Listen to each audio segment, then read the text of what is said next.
Well, we decided, when we took this job, one of the things that we weren't going to do is try to reinvent the wheel, and I said that from day one.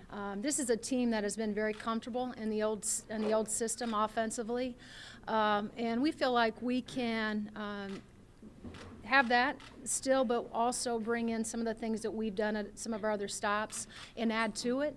One of the things that we will tell you, though, is that our focus is not just going to be on the offensive end. Our focus is going to be on the defensive end as well, and that's going to be an emphasis in practice and in games, that we are able to defend and rebound the ball on the nights that that our shots aren't falling. Did the circumstances around Kurt Miller's resignation give you any pause for coming here? Absolutely not. I'm a Southern Indiana kid that played in the Big Ten, and I feel like in my career I've been at several stops, and I've just kind of worked my way up to this opportunity. And the fact that it is in the state of Indiana only made it more exciting for me that I could stay in the state that I'm proud of, I grew up in, and be the new head coach here. At the same time, I guess, just how do you plan to handle such a quick transition? You talked about you've only been in for about a week and really been around this team for about a week. I mean, what's different about handling this upcoming season than it would be if you got the job in March or April? Well, it's just the challenge has been, which it's over now, was just getting my staff together. The timing of all this is normally turnover happens. Coaches are looking for jobs at the end of our season, and that's kind of when all that happens. And because of the fact that the timing of it, we were here in August, and people pretty much had jobs. That took me a little longer than probably it would have like I said, at the end of a basketball season, to really find the pieces that I needed to surround myself with in order to have a sound staff. So that took a little bit longer. That was a little nerve-wracking for me. The other piece of it with the players was not that difficult. I mean, with texting and being on the phone and just communicating with them, and then spending time with them once they got on campus. This is a really great group of girls. They want to put the past behind and move forward. They made that very, very clear, and they're just excited about what the future holds for us. Did you have some familiarity with a lot of the players already? We did. We played them for the last 2 years at State, so we are very familiar with them. And then obviously with the freshmen, those are kids that we saw out on the recruiting circuit. So we're familiar with them.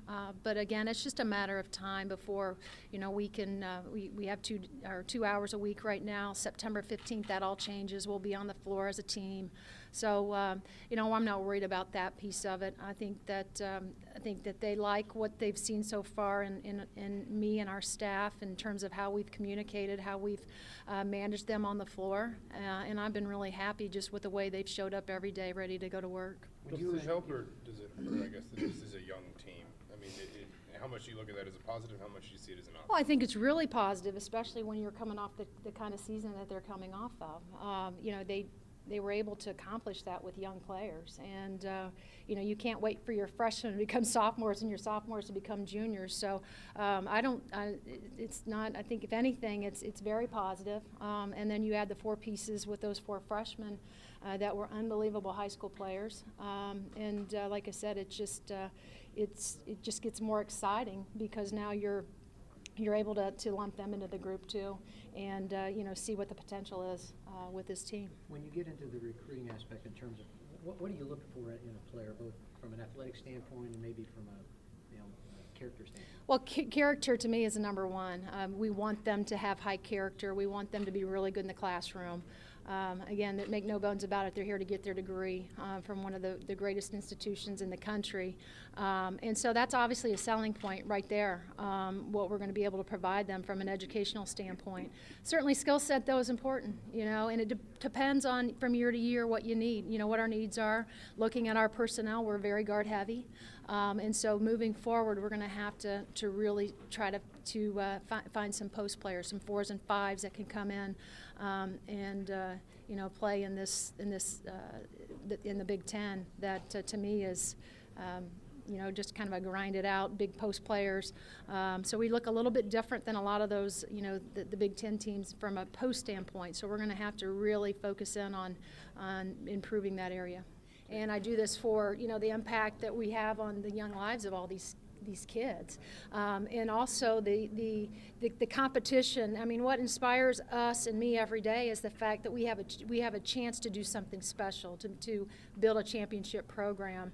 And that's been everywhere I've ever been and ever coached. And so that's what excites me, inspires me.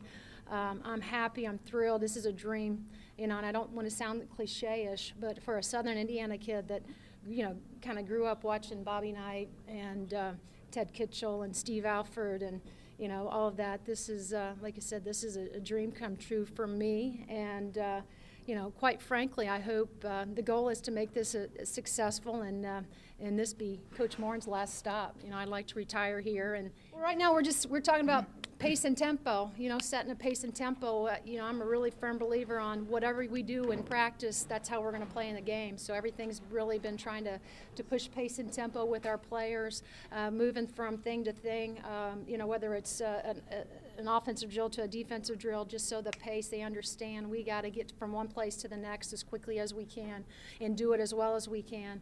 And so we've been doing a lot of pace and tempo, you know, type things, but we've also been talking about some footwork that we teach, but also really encourage them to get the ball off the floor as quickly as possible.